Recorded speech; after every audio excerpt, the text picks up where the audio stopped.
Hello, and welcome back to another episode of Critical Reactions with your host, Bryan. We're going to continue on with this week's theme, just exploring whatever songs my patrons wanted to throw my way without any sort of overarching theme that would connect them all. Overarching theme? Yeah, it's arching, isn't it? Anyways, we're going to be checking out some Jane's Addiction today. We have the song 3 Days requested from their Ritual de lo Habitual album. I know of Jane's Addiction, but really only their big songs, Been Caught Stealing and stuff like that. I was actually surprised to see that they had an 11-minute track at all, given how I kind of know them for their shorter radio play singles. So I'm kind of interested in this. I've never been a huge fan of them, but I'll actually give them a shot rather than it just being what's played on the radio wherever I'm at. So let's dive into this, see what's going on with Jane's Addiction. At this moment, you should be with us, feeling like we do, like you love to, but never will again. I miss you, my dear Ziola. I prepared the room tonight, Christmas nights, a city of candles, fresh sheets, clouds, cashes,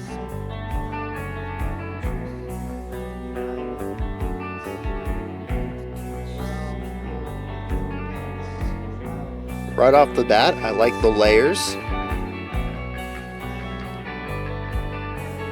We have 2-3 guitar parts, I think. The bass part.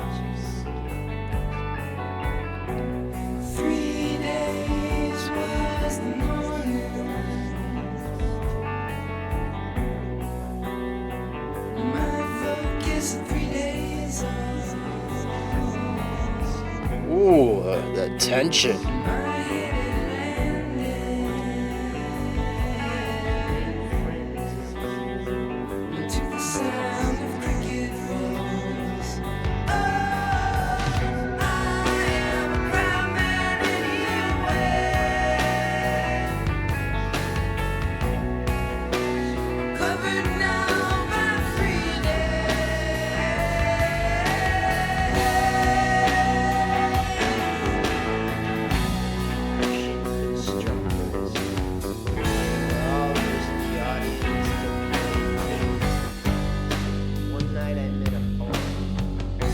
We're still continuing to use these samples off on the left, though. Still trying to understand that whole idea there.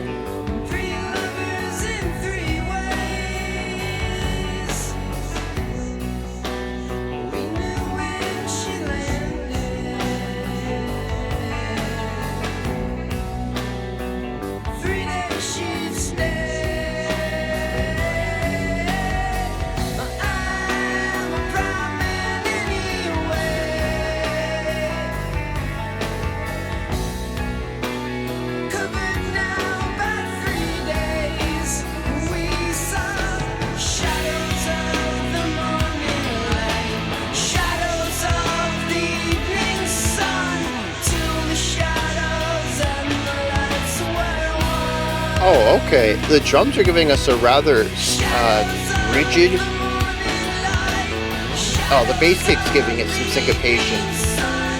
But really what the guitars are doing against the rigidity of the cymbal and snare, it's creating this element of groove cross-instrument. It's very cool.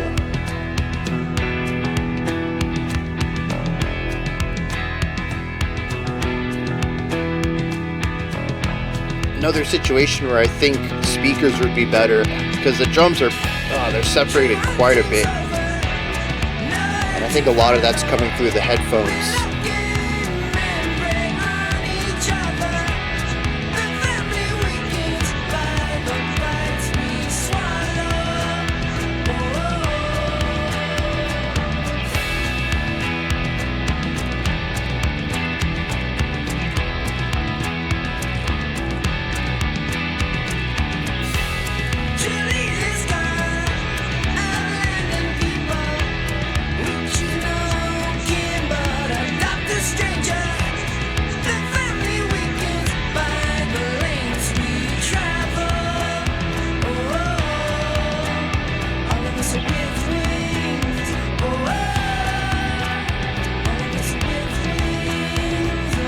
So we only have 3 chords here, and then we have a lower one. We come back to that, and then we only come down a little bit. But we always return back to that home chord.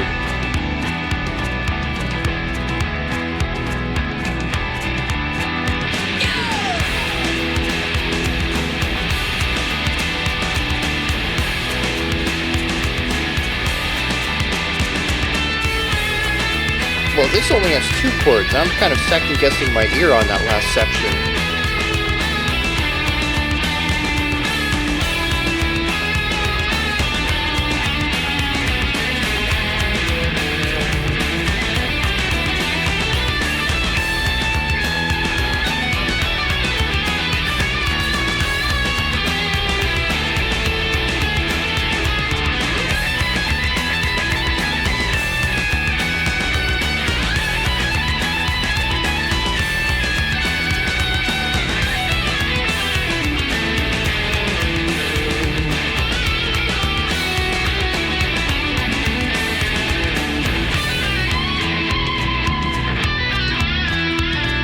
Alright, so we cut out the noise on the outsides to bring this back down without changing the drum.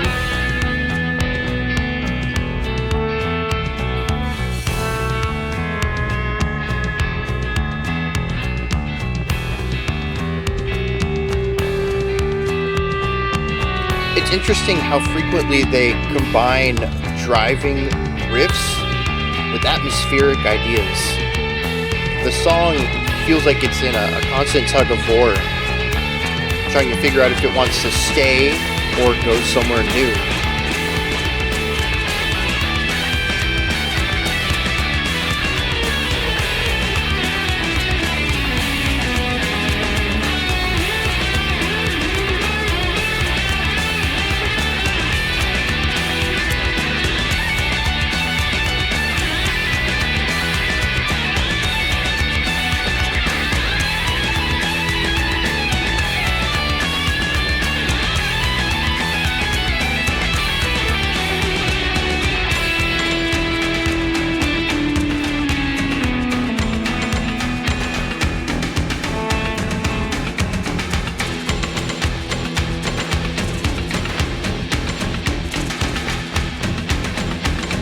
Love all this percussion here.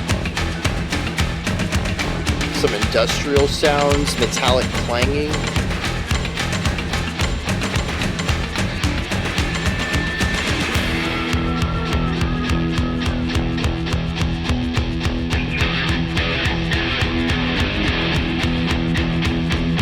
I kind of wish we had stuck around with that rhythmic pocket for a while longer. I liked how all the different sounds were playing around with each other, almost creating something melodic based on the bouncing around of ideas.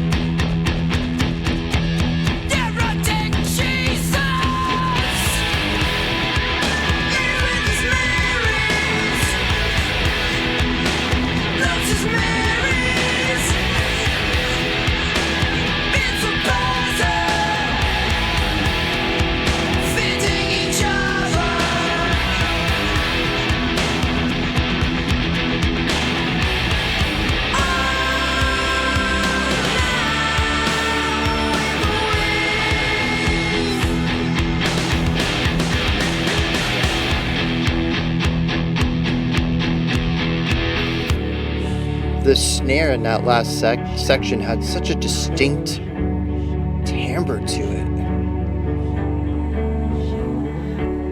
It's just very bright.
interesting listening to this guitar tone over here.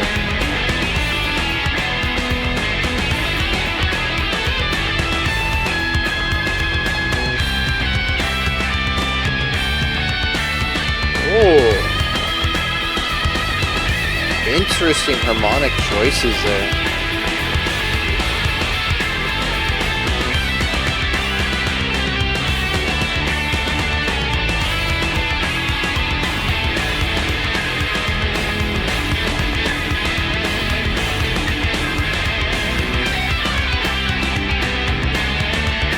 Still having these chords thrown in over here though.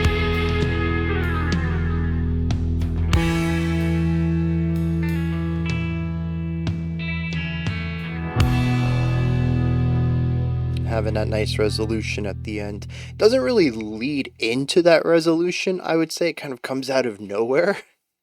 I think that's because it sets up those final two notes as the resolution, the full tension into the resolve, instead of having a more traditional four chord progression there, which makes it just feel a bit short and unexpected, especially since the song plays around so much with well, no, I guess the song does use two chord progressions quite a bit in here. So to wrap it up on a two chord idea, let's follow suit, right? This is a wild song though. There's parts of it that feel very familiar to me. Like I said, I'm not a big Jane's Addiction fan, but I've heard their big hits so many times. And many parts of this feel like what I would expect from a Jane's Addiction track. Particularly, I think the vocals, particularly the production on the vocals, but also some of the melodic ideas that they have in here. Again, sort of come from the vocals. We don't really have melodic guitar work. We had a few melodies at the beginning when we were layering things up for the atmosphere, but a majority of the time the guitars were texture based, building atmosphere. Except for the guitar solos, which we're going to talk about in a totally different part of this video, because I feel like the guitar solos are written drastically different than the vocal melodies. It's really interesting to hear how the song sort of shifts and contorts into a different beast during the solos. It's just a very different vibe, and it's particularly because of the note choices in the melody. It's not even just due to the fact that the guitar plays faster. It goes for different harmonic elements by using different notes on top of the chords that the vocals were singing over just a little bit ago, but it changes so much about the character and the feeling of the track. But actually, the solos are one of the parts that I wasn't expecting. I didn't know what to expect for an 11-minute song from them. Maybe this is actually normal. The more I thought about it, and I was listening to this track, I was like, I don't think I really know what Jane's Addiction does. I don't think I've heard a full song of theirs. You just kind of hear the choruses, or like that first verse that's super popular. It gets thrown into films or something like that, you know.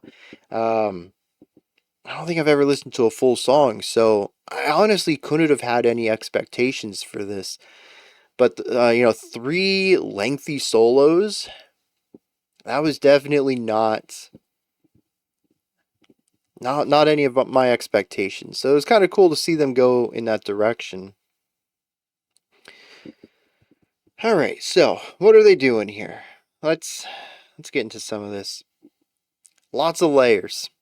We saw it right at the beginning. We had 2 or 3 guitar parts and the bass, and I love that the bass is not only present in the mix for the entirety of the song, but the bass frequently plays moving ideas, sometimes even lead ideas. The bass actually has some pretty cool licks, and there was more than one time in this track when I thought, ooh, I'd like to learn that riff. That's pretty uncommon, I feel, in the realm of modern-ish rock and metal.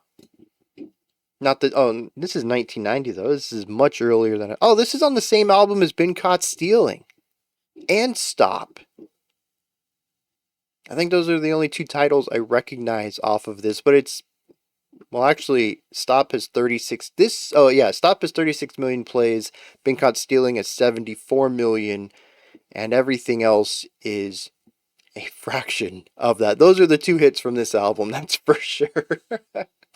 I mean, nothing else is a slouch either. Everything is above 1 million plays. It's not an unpopular album by any means, but nothing's reaching those double digit millions. I mean, Been Caught Stealing's almost about to hit 100 million. That's just crazy. But anyways, yeah, 1990, much earlier than I expected. Where was I going with all this? Oh yeah, excellent bass work. I love that. There's so few times on this channel that I think, oh yeah, I'd like to learn that bass lick. It's just a cool idea.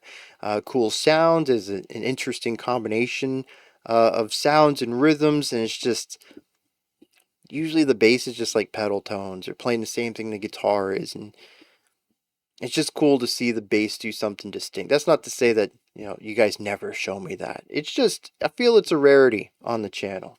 And my ear caught onto this so quick, right from the start. I mean, we had bass guitar, some other guitars came in, but the bass kept evolving, kept changing up their lick and adapting it to fit better in with what the other guitars were doing and layering in this entire opening that felt energetic but mysterious, and I like that. It wasn't like a spooky mystery where you're like, oh my god, I don't want to go anywhere because I'm scared. It's like, ooh, I'm along for this ride. Where are you taking me? I don't know where we're going, but I'm eager to find out. And that's the kind of energetic mystery they had at the beginning of the track. Now, I mentioned the vocals were iconic. It's the part of this song that is 100% Jane's Addiction for me. Even a non-fan, if I heard those vocals, I'd be like, that's a Jane's Addiction song. Or the vocalist. I don't know their name, but I'd assume it was them singing, even if it wasn't Jane's Addiction band. But anyways, the vocals, there's something really key about the production of them. I mean, obviously part of it is the range, it's the timbre, it's all of that goes into the delivery of it, but there's also a lot of, I think, reverb on it. The vocals themselves sound very large, but they don't really decay rapidly either. Well, I mean, I guess it's subjective, right? It's not like, you know, 10 seconds later, you're still hearing things that were sung 10 seconds prior. Um, But compared to how reverb is usually used to add a little bit of oomph to the vocals without allowing them to really resonate and ring out for a long time, I feel like there is a long tail on a lot of the vocals here, maybe even a full second or second and a half long, so much so that occasionally I can even hear the previous note underneath the note that they're on now, just for a second, maybe a fraction of a second, but it's creating all of these interesting dyads in the vocal melody, which it's one vocal. There's not a lot of dyads of multiple vocals, backup vocals on this track. But it frequently sounds like there's more than one vocalist. And I think part of that is due to allowing so much of the ringing out of the notes so that they can sort of overlap at times. It almost sounds like two out of sync takes. Doing your first take, doing your second take. Usually, though, if you're going to make that second track, though, to bolster the sound of your first one, you're going to want them to be as close as possible.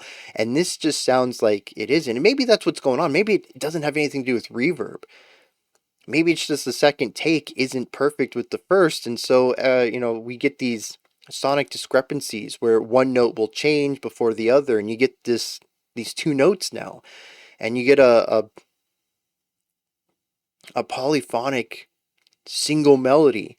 It's I don't know. To me, it's just the iconic Jane's Addiction sound, um, and it's this polyphony in the lead melody, but it's random. It's not like I could ever anticipate when it was going to happen. Just every once in a while I'd be like, ooh, that was interesting. And it's usually because, the vocalist doesn't make these large leaps where maybe they'll sing, a root or a second and then move up to the seventh or the octave or the first or anything like that. A lot of the vocal melody is very constrained, usually only working with the next step or step up above that in the chord. And so when you're working with these half steps and whole steps and you start combining them, you're going to create tension, especially on the half steps. And I think that tension is baked into the vocals. There's something about them that they feel in tune with the song, but there's always a sort of wordliness to them at times. And I think that's it. Whether it is reverb, allowing a previous note to exist under the current note, or out of phase second tracking. Um, it exists. These little half step tensions, and it's just very Jane's Addiction. It gives it a punk rough feel. Anyways, I don't know why I went so long on that, but I mean that's just like a key part of my understanding of Jane's Addiction. When I hear those vocals, like I said, I know it's this vocalist. Now, after we start building up this atmosphere at the beginning, we bring the vocals in, we do the opening verse or so. I'm actually unsure about the structure of this track. I don't know if we have verses, choruses, especially once we hit the 3 minute mark. Things just kind of careened out of control there, and we had solos and bridges and brand new sections, and then more solos, and then we kind of returned to something, but a variation on it, and then another solo, and it's just, I couldn't keep track of what was going on. It felt linear to me, at least.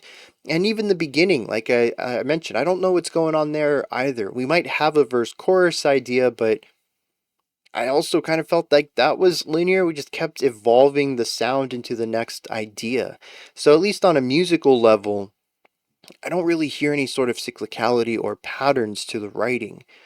That's not to say that there aren't recurring ideas. That bass lick shows up quite a bit in the first 3 minutes. It changes in the back, geez, I don't know, like the back 60%, that whole linear portion.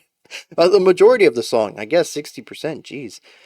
But there are times when we come back to that bass lick from the intro. So there are these recurring patterns in individual instruments. It's just as a whole, I don't hear the entire band moving between these familiar sections. And I find that to be interesting too, because the song feels quite cohesive. It feels singular, but it also feels totally linear. Like every minute we're going to a new idea. And I wonder if this concept of familiar but unexplored is possibly due in part to the overarching atmosphere of the song, which doesn't really alter much at all. There are certainly new sections of the song. We have some new harmonic ideas that pop up towards the end, but for the most part, the song kind of aims for this darker energy. It's not like it's not a heaviness, it's not an eeriness. It just has a bit of bite to it.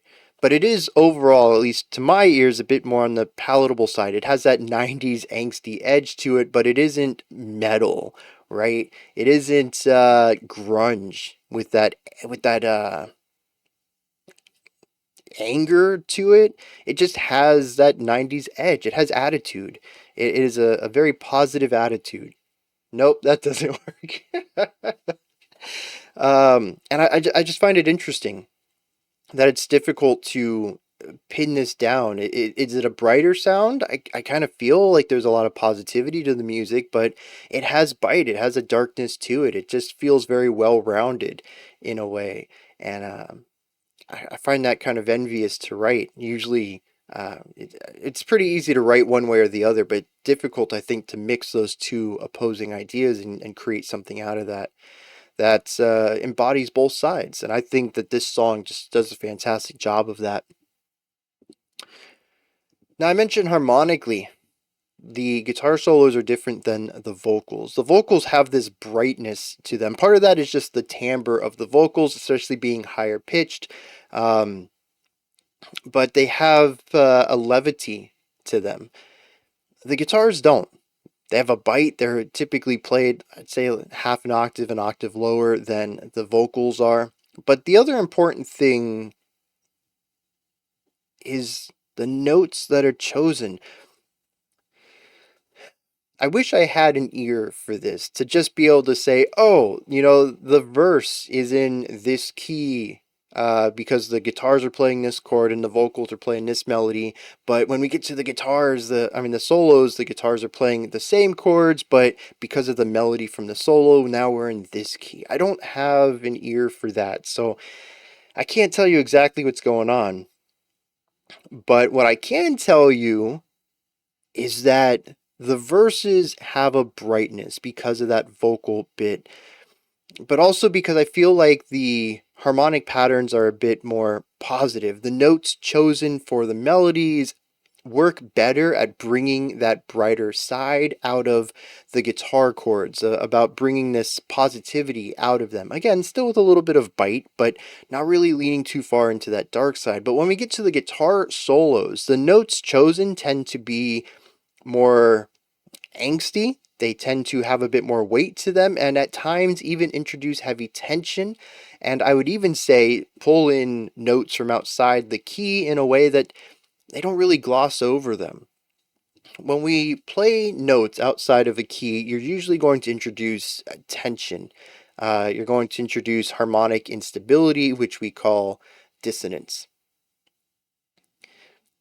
A lot of, especially in jazz players during solos, will use these notes as sort of passing through. They'll hit the note and quickly move off to something that's a bit more stable in order to introduce that spice, to get that cool sound that you're going to get through it, and then land on something that's going to resonate better with the chords you're currently playing. That doesn't happen here though. The guitarist will play these notes, and granted, the guitarist is shredding in almost all of the solos here, but instead of just playing one spicy note and returning to something a bit more natural for the key, they play a series, usually 4 to 6 spicy notes back to back, really to let you feel that tension before pulling it back. I like that. It works really well because I think at this speed, if you just play the one note, it's going to be missed. You really have to work with a pocket of this tension before the audience is going to feel it, and then you can work on pulling it back. And I think the guitarist knows that. I mean, they wrote it. I would hope they know it. But sometimes, when it comes to rock, these self-trained musicians, they're just going on gut. But I'd say some part of the guitarist knows that they needed to stick with it a bit longer, and they did. And it creates these moments where I kind of raise an eyebrow. I'm like, oh, that was interesting. The song doesn't really support that at all, but you went and did it anyways. But I think ultimately, at the end of every one of those moments, I was like, oh, that was good though. We got into that. It was a bit grittier, a bit darker, but we pulled out. And it adds flavor and character to the solo that I think just sticking within the key wouldn't have done. But I think it's interesting, though, that even without the tension, the guitars are still working with these darker overall feelings. And part of it may be the distorted guitar, because we don't really have a lot of compression on the vocals. They're wide and airy, and like I said, lots of reverb. They're very open. The guitars are sharp, immediate. Um, and there's just a lot of things on the production side, on the note choices, octave choices, the delivery that go into this. But to me, the moments where the vocals are singing just feel like a different song than when the guitars are soloing. And it actually, I think here's what it is. Where the vocalist is singing, those feel like Jane Addiction songs, or at least the parts of Jane's Addiction songs that I know. When the guitars come in, it kind of feels more typical 90s rock. And it's a big switch, and part of it is, I know, the sound of the vocals, but the other part I really think is the note choices and what keys that's alluding to, because the chords that we're getting underneath are incomplete, 3 to 4 notes at best. We don't know what key we're in, and depending on how you fill in the rest of that chord with the notes that you use in the melody is going to dictate the key. So you can have the same chord under both ideas and have two totally different keys because of how you're filling in those blanks. And I think that's a cool part of this. Now, as I mentioned, the song as a whole feels very linear to me. I'm curious what the lyrics are going to be about, because to me, this song is a whirlwind. We are constantly moving and evolving a sound, starting with just a couple of instruments, building on top of that, putting more instruments on top of it, throwing some stuff off to the side, deconstructing it, pulling it back down to a base level, and then building up into a different direction again, constantly jumping between ideas, especially after that 3 minute mark when I mentioned it was just like this idea, and then a solo, and then this modulation of that idea, and then a new idea, and then a solo, and then a new idea. It's just, it feels like I'm just being pulled along for the ride. I have no idea where we're going. And it's not whiplash. Everything fits together. We're not exploring something like early Between the Buried and Me, where every section is just a full 180 turn into a completely different idea. Everything here fits. You just don't ever get a chance to look around and explore the section. You don't get to take in the you don't get to smell the roses. I think that's what I was aiming for there. As soon as you're like, oh, this is where we're at, you're being pulled into something new, and it's just constantly going. And I think that's it right there. I had talked about there being a tension, a push and pull, a tug of war on this track of part of the band wanting to get to that next idea. There's a ton of electricity, momentum, energy to this track, but there's a lot of atmosphere too. The song feels like it wants you to explore the moment, but you can't. Time is not allowing you. You're immediately pulled to the next concept. And it feels contradictory in a lot of ways. I want to explore these sonic atmospheres that they're created. I feel like they want me to explore them, but they're not giving me time to do that. And it creates a sort of anxiety listening to this as my wants with the track are lining up with their wants as artists, but some other force is not allowing us to meet in the middle there. And I find that to be quite intriguing. I think this is a song that certainly helps with repeat listens as you start to get a flow and understanding for things, and you can hear all those little details. I mean, what was up with that guitar at the end? This little wavy wall off to the side. Actually, I think it was on the left, wasn't it? And just hitting these chords with a lot of waviness to them. And it just kind of sits there, and the chords are kind of awkward because the waviness comes from modulating the pitch. And so you're getting things that are slightly sharper, slightly flatter. But I also don't think that the chords being played here really matched up with what everything was doing 100% of the time. It was adding a little bit of spice to things. It was just little details like that. And it's underneath the guitar solo, which I think most people are going to be paying attention to that. It would not surprise me if I got at least one comment, oh, I'd never even heard that guitar, at the end of the track until you pointed it out. It's one of those details that just doesn't really stand out to people. Like the piano at the end of Chop Suey by System of a Down. You hear the song millions of times, and it's just a tiny, quiet detail. Um, so yeah, like I said, it's a song that just it really helps to have repeat listens, not to get it stuck in your head, but just to get it, just to have more time with it to understand it better. With that said, though, I am intrigued about the lyrics. Let me dive into that and see what's going on. It's moments like these that I really love that Genius.com exists.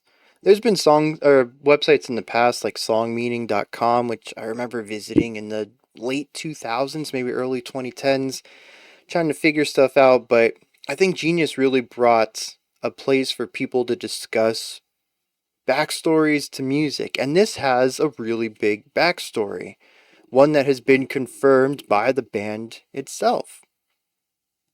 The song is about Perry Farrell, who is the. Why didn't I look this up? He's the vocalist.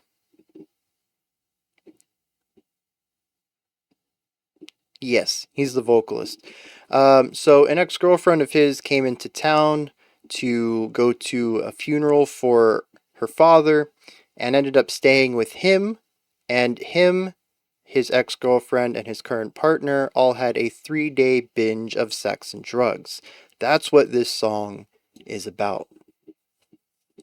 The first verse, I think, is a bit of an aftermath sort of thing. He says, my focus was 3 days old, and my head it landed to the sounds of cricket bows. Um, sort of like talking about the mental state that he's in after this big weekend. I'm just going to call it a weekend. I don't know. 3 days. I think I'm going to get tired of saying that. Verse 2, though, says, 3 ways was the morning, 3 lovers in 3 ways. We knew when she landed 3 days she would stay. Very Dr. Seussian with all the interline rhyming there. But the idea here is to present what this is, what's happening here. We have 3 people all having sex with each other for 3 days. And we knew that as soon as she arrived in town that this is what would happen. The chorus says, we saw shadows of the morning light, shadows of the evening sun, until the shadows and the lights were one. Sort of talking about how the days were blurring into each other, the days and the nights. This is all just part 1 of the track, though. There's a part 2 and a part 3. This may explain why the song felt rather linear to me, since it does go through these different movements. Now, part 3 continues on with this idea. It says, erotic Jesus lays with his Marys, loves his Marys, bits of puzzles fitting each other, all now have wings. Night is shelter for nudity shivers, and we all have wings. 1, 2, 3, 4. Stop, go, ah. Just sounds, I suppose, you can associate with sex. And then there's guitar solos all over the place, which I suppose is supposed to be the flurry of all of this, whether that is the sexual activities, or it could be the feelings of being high, of taking the drugs, or it could just be the concept of the whirlwind of the weekends in its entirety. All of that makes sense with the given context. What I don't get is part 2. It has 2 verses and a bridge. It says, true hunting's over, no herd to follow. Without game, men prey on each other. The family weakens by the bites we swallow. True leaders gone, of land and people. We choose no kin but adopt a stranger. The family weakens by the lengths we travel. The first part of this seems to be about over hunting. When there's no herd to follow, instead of hunting animals, we will hunt each other. It says, without game, men will prey on each other. The family weakens by the bites we swallow. I don't even know how that relates to the other 2 lines, but I don't understand how this relates to anything else in the song. True leaders gone, of land and people, we choose no kin but adopt a stranger. So without leaders, we will connect with those around us? I mean, I feel like that's a bit of a stretch. It's also, I don't know how to interpret that into the song. But the family weakens by the lengths we travel. This only stands out to me because his ex-girlfriend came into town, which means she had flown away for her father's funeral. I assume her father lived in this town. She moved out of it and had to fly back in, so the family was weakened. Maybe she didn't have as strong ties to her father anymore. But again, what does this have to do with anything else? That feels very cursory at best. The bridge then just says, all of us are with wings, over and over and over, before shouting go and starting a guitar solo, which just feels like a general vocalization and doesn't have much to do with the song. My best interpretation of this is uh, maybe they thought they had some profound thoughts while high, and this is what they were talking about, and since it was part of the weekend experience, he threw it into the middle of the song between the more explicit and obvious parts of the track. But I don't know. This whole middle part of the song makes no sense to me. At least not within the context given by the band. And so I'm curious if anybody else has an interpretation of that. But I do think that my understanding of the song being a whirlwind, this push and pull, wanting to experience the moment, but being pulled into that next idea. I mean that fits for any drug-fueled trip, I think. But also mixing that into a sexual weekend too. It's just going to be 3 days, 72 hours of vices. of chasing highs one way or another. And I think that idea of chasing highs fits really well with my understanding of the track, at least based off of this first listen. It kind of makes me not want to give it another listen because the more familiar I'll become with the song, I think the less engaged, less on the same page I would be with it. The whole point of the song is to not be familiar, to be chasing new extremes, new highs, to find that new interesting thing, um, to kind of have that novelty component to it. Once you become familiar with the song, I think you kind of lose out on what the song's trying to do, trying to be. All right, those are my thoughts. Jane's Addiction's 3 Days. But what are your thoughts? Did you enjoy this? Is there anything in here that you'd like to add on to what I said, or maybe correct me on? Maybe you have your own interpretation of things. Please put any of that and any other thoughts you might have about the song down in the comments section. Above that, in the description box, you'll find a link to Linktree. Takes you here. You can find links to my music, ways to support the channel, a link to the Discord server, and so much more. Above that, if you could, like, subscribe, and ring the bell. I greatly appreciate all three of those. That wraps it up for today. I'll be back tomorrow, though, 5 p.m. Eastern Standard Time, 10 p.m. UTC as usual. Until next time, remember to be critical, not cynical, of the music you listen to, and have a fantastic morning, afternoon, or evening, whenever you choose to watch my videos.